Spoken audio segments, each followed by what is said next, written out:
I sat on the edge of my bed last night holding an old photograph in my hands. The picture was small, faded at the corners, but the smile on my face in it felt like it belonged to another woman. A woman who believed love was enough. A woman who thought loyalty could save everything. Tears blurred my vision as I stared at it because the person in that picture was still me and yet she wasn't. My name is Sarah. I'm 30 years old and I live in a quiet town just outside Nashville. From the outside people would say my life looks good. I have a decent job, a nice apartment with warm lights and soft curtains, and friends who often tell me I am strong. When I walk down the street I smile and wave and the world thinks I am fine. But when the door closes behind me at night the truth comes out.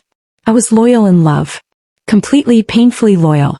I believed that giving everything, my heart, my time, my patience, would mean I would be loved the same way in return. But what I didn't see then was that loyalty when given to the wrong person, can turn into a prison. He was my partner for years. To anyone watching us we looked like the perfect couple. We went to dinners, posted pictures with bright smiles and told people we were happy. And for a long time I convinced myself we were. But deep inside I knew something was breaking. His eyes didn't look at me the way they used to.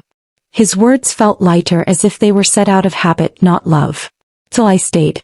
I stayed because I believed that loyalty was proof of love. I told myself that if I never wavered, if I stood by him no matter what, he would see my heart and never let it go.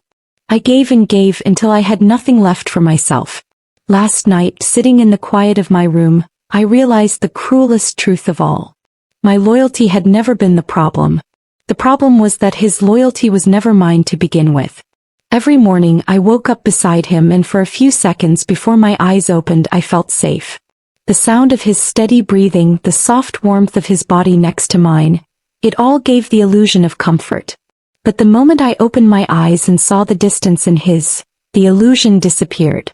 From the outside we looked like the kind of couple people admired. We shared breakfast at the same table. We posted smiling pictures online, dressed nicely at family gatherings and walked hand in hand when friends were around.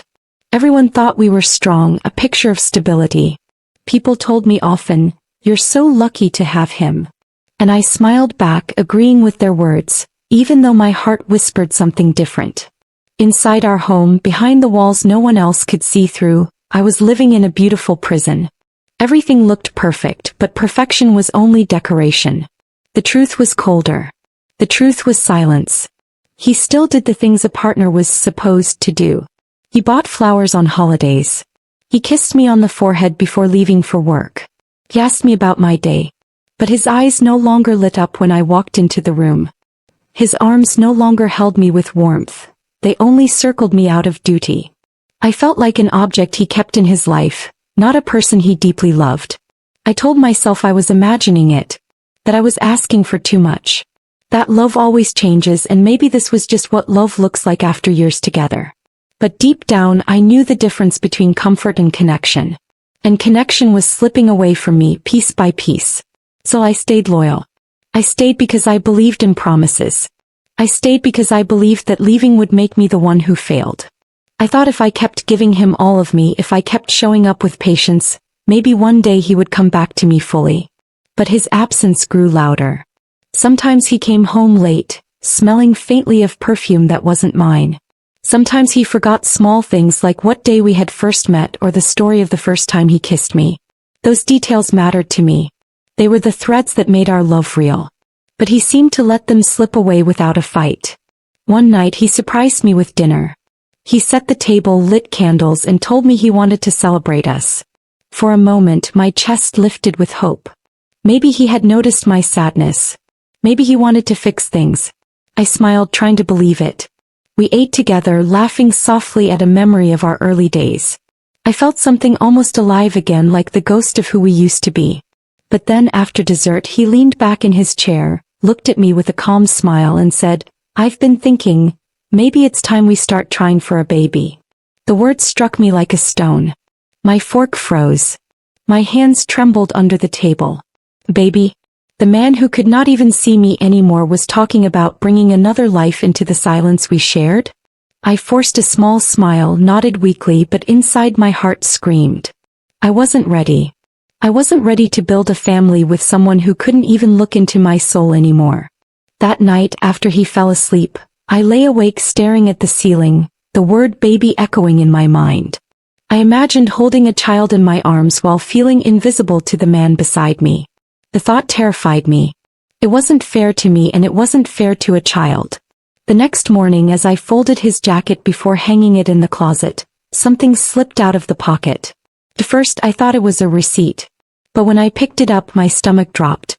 It was a note written in handwriting I didn't recognize. The words were simple but they cut through me like a blade. Last night was perfect. I can't stop thinking about you. My hands shook so hard that the paper almost fell to the floor. I read it again and again as if my eyes might change the words. But they didn't. They stayed the same, sharp and undeniable. For years I had been loyal. For years I had given him my whole heart even when he gave me only fragments of his. And in return he had given his loyalty to someone else. I sank down onto the bed, the note still clutched in my hands. The room spun around me and tears blurred my vision. My beautiful prison had finally shown me its cracks. That morning, with the note shaking in my hands, I realized loyalty meant nothing to a man who never gave it back. The note in my hands felt heavier than anything I had ever carried. I read it over and over until the words blurred into shapes, but no matter how many times I blinked, they didn't change. Last night was perfect. I can't stop thinking about you. It was proof that my fears were real. He wasn't just drifting away from me. He was giving his love, his time, his loyalty to someone else. I sat on the bed, my body frozen, my breath short. My first thought wasn't even anger. It was disbelief. How could this be the same man I had been so loyal to? The same man I had built my whole world around? My heart screamed for answers but my voice stayed silent. And in that silence, a memory rose up from deep inside me. A ghost I had tried to bury long ago. Before him, before the life I now called mine, there was someone else. His name was Michael. I met him when I was 24. I was fresh out of college, working my first serious job, trying to figure out who I was. Michael walked into my life like a storm and a sunrise all at once. He was charming, funny, and full of energy. He made me feel alive in a way I had never felt before. When he looked at me, it was as if the rest of the world disappeared. We would stay up all night talking about our dreams. He told me he wanted to travel the world, start a business, live without limits. I told him I wanted something simpler. Love, a home, a place to feel safe. He would laugh and say, "Then I'll give you both. Adventure and safety. You'll never be without me." And I believed him. I was loyal to him in ways I didn't even understand back then. I trusted him with my whole heart.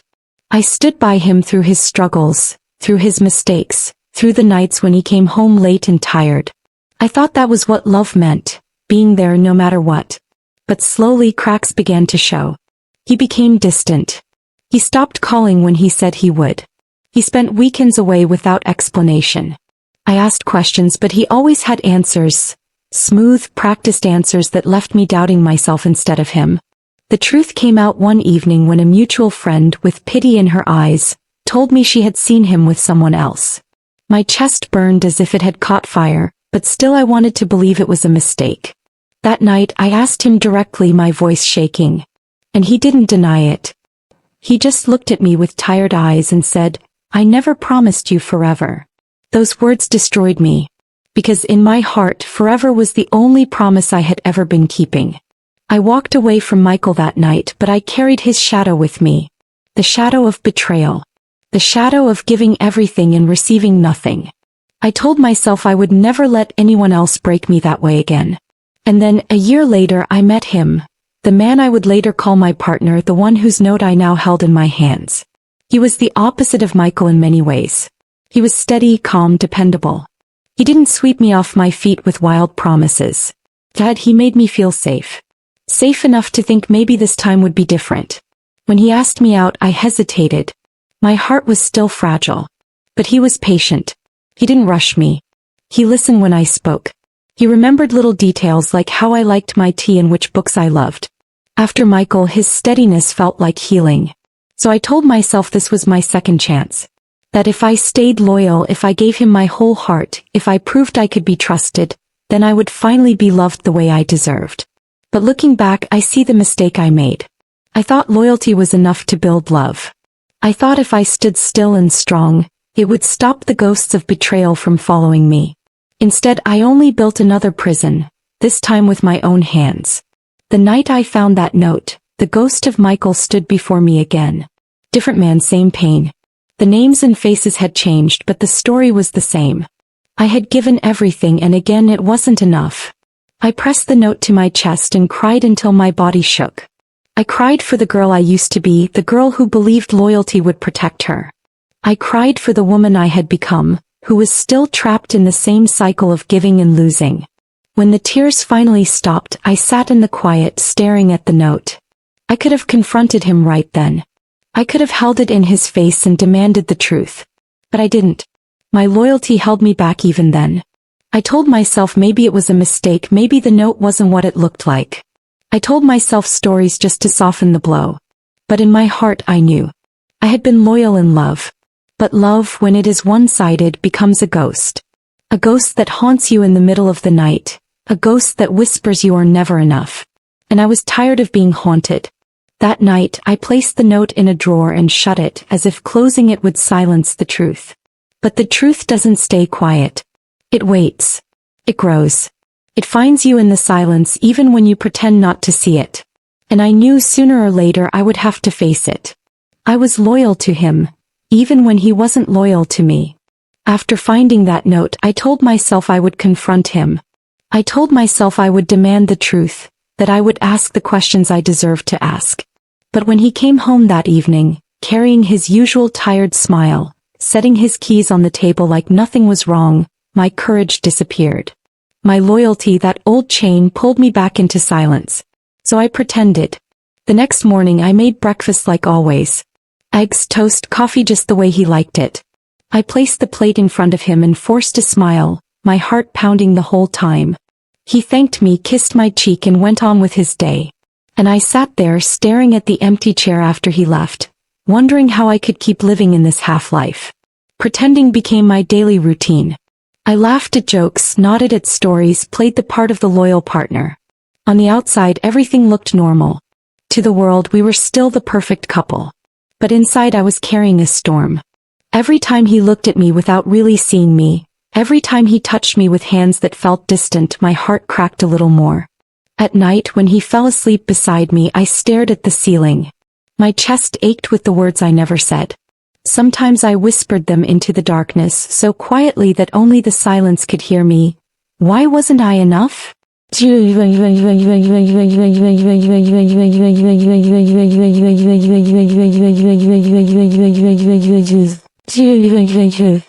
One afternoon I met my best friend Hannah for coffee. She studied me carefully as I stirred my cup again and again, never drinking. Finally, she reached across the table and touched my hand. "Sarah," she said softly, "are you okay?" I forced a small laugh. Of course. Just tired from work. But she didn't believe me. Her eyes were too sharp, too knowing. She leaned closer and whispered, "You look like someone carrying a love that isn't being returned." Her words pierced me. I froze, my throat tight, my eyes stinging. For a moment I wanted to pour everything out. The note, the silence, the loyalty that had become my cage.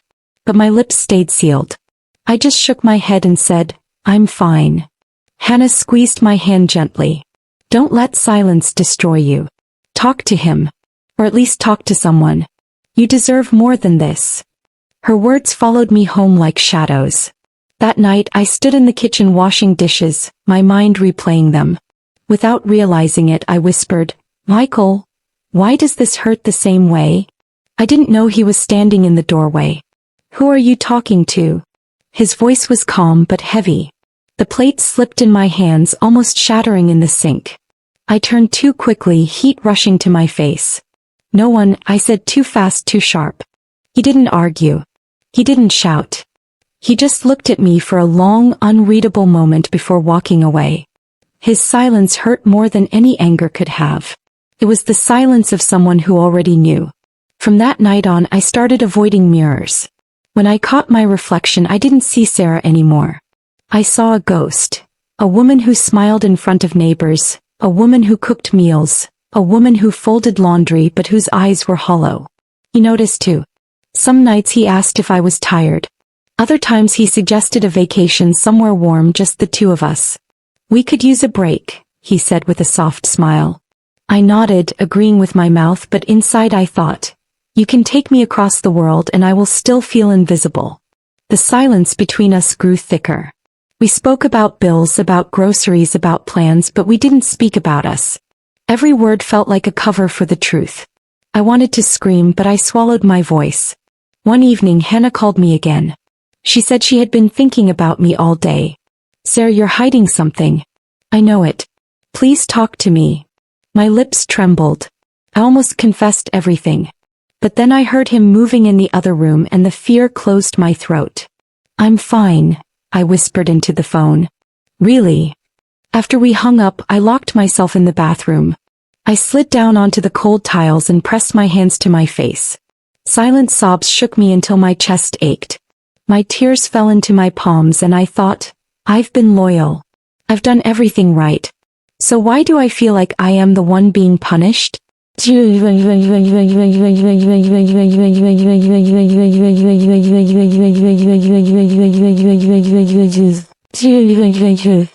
The breaking point came one Sunday evening. We were eating pasta at the dinner table. He was talking casually about a house he had seen online. It has a big yard, he said with a smile. Plenty of room for kids. The fork slipped from my hand. My chest clenched so tight I thought I couldn't breathe. He kept talking, his voice gentle, painting a picture of a future I couldn't imagine anymore. A house. Children.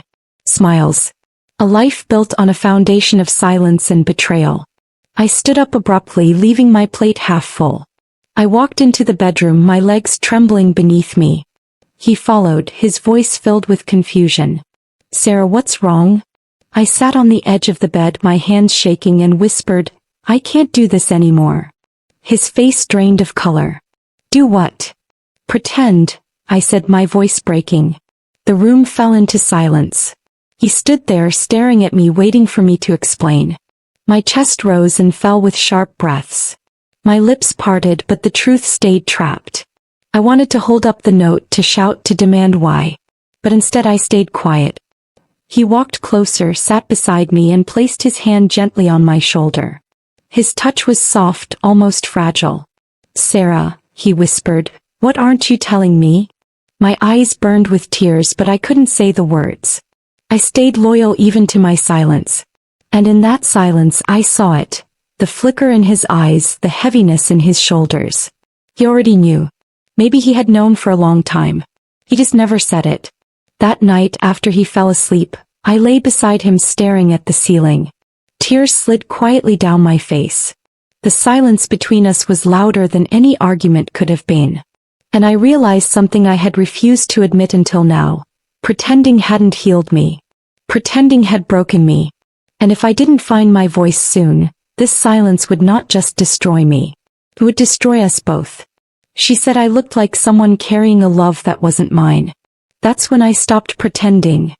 The days after that night felt heavy, like walking through fog. We spoke, but only about ordinary things. What groceries we needed, when bills were due, whether the car needed gas. None of it mattered. We were two people circling around the truth, both of us waiting for the other to break the silence. One evening, a week later, he came home earlier than usual. He didn't loosen his tie, didn't drop his keys on the counter. He just stood in the doorway for a long time, watching me as I sat at the table with my hands around a cold cup of tea. Finally, he said, Sarah, we need to talk. My chest tightened. I nodded, unable to speak. We sat at the table facing each other, the air thick with things unsaid. I stared at the wood grain, tracing the lines with my eyes as if they could lead me out of the moment. My hands shook in my lap. I felt like a child caught in a lie, except the lie was silence and I had been living inside it for too long. He leaned forward slightly. Tell me, he said. His voice wasn't angry. It wasn't even sharp. It was quiet, almost gentle, but filled with weight. Tears stung my eyes before the words even came. I can't keep pretending anymore, I whispered. He stayed still, waiting. I've been loyal to you, I continued, my voice trembling. I gave you everything I had, my time, my love, my trust. But I don't think you ever gave the same back to me. My breath caught. I found a note. In your jacket. His face didn't change, but I saw something flicker in his eyes. Recognition. He didn't even ask what it said. He already knew. I wanted to believe it wasn't real, I said, tears spilling now. I wanted to believe you still saw me, that you still loved me. But deep down I know. I've known for a long time. You weren't loyal to me. He lowered his gaze to the table. For a moment the silence between us roared louder than any words. Then he whispered, I already knew you felt that way. My heart clenched.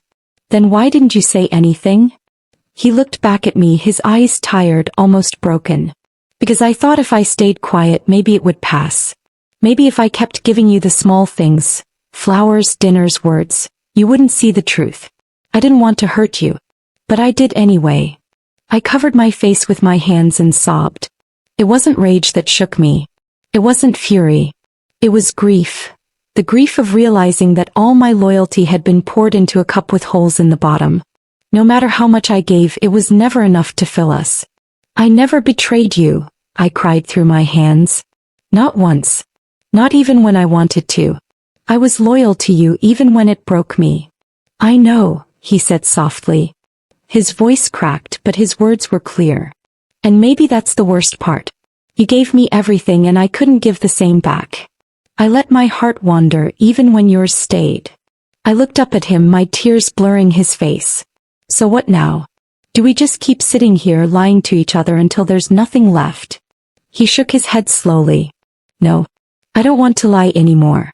And I don't want you to waste the rest of your life on someone who can't love you the way you deserve. He paused, swallowing hard. Sometimes the kindest thing we can do is let go. The words hit me like a knife.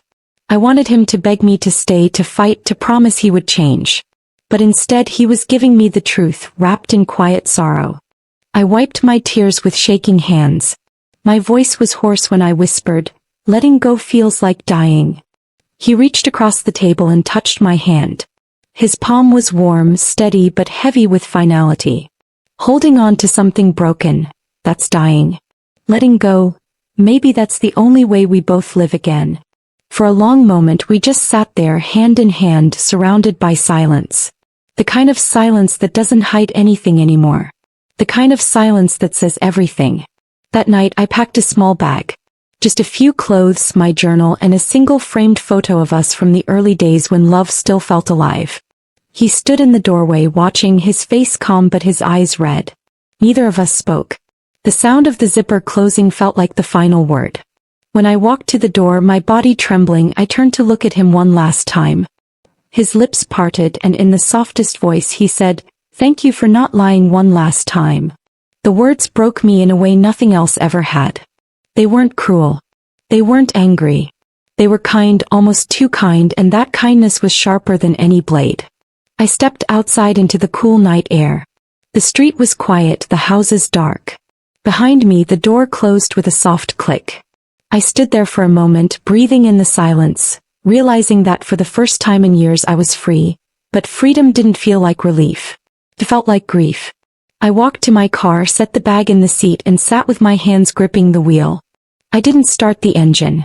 I just sat there, tears streaming down my face, hearing his words echo over and over. I already knew. Thank you for not lying one last time.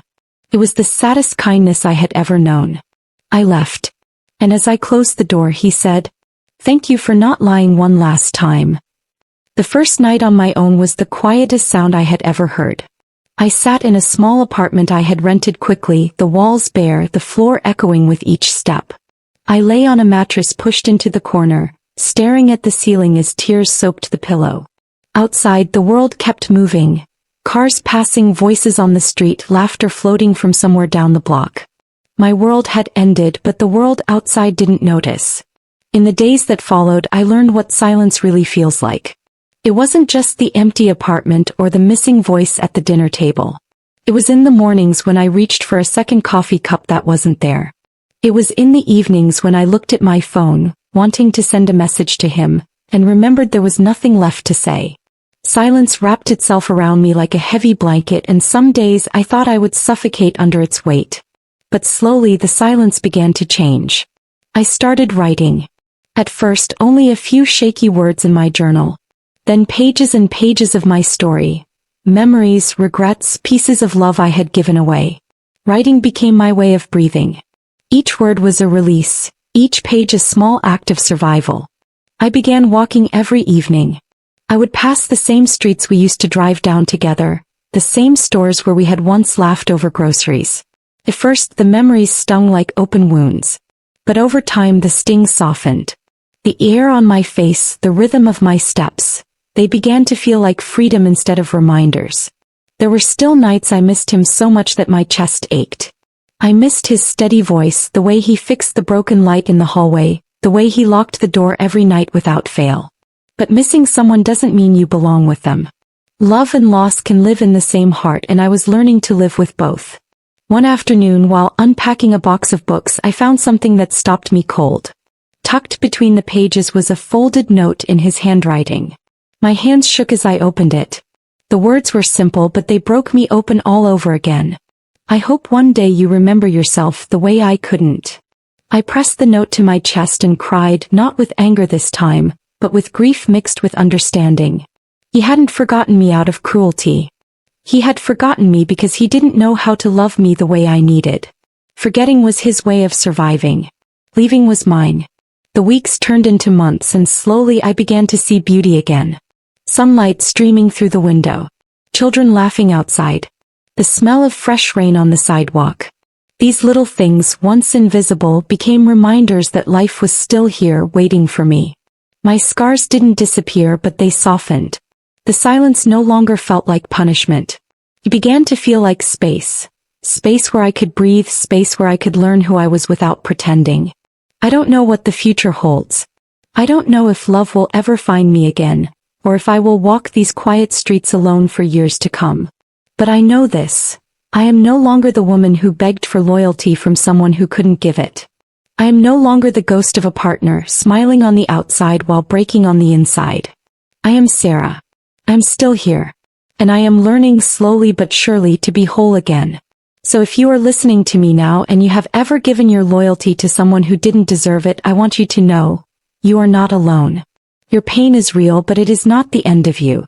Silence can be the beginning, not just the aftermath. Sometimes letting go is the bravest kind of love you can give. Love for yourself. If you've ever given your loyalty to someone who didn't deserve it, you're not alone. Tell me your story in the comments.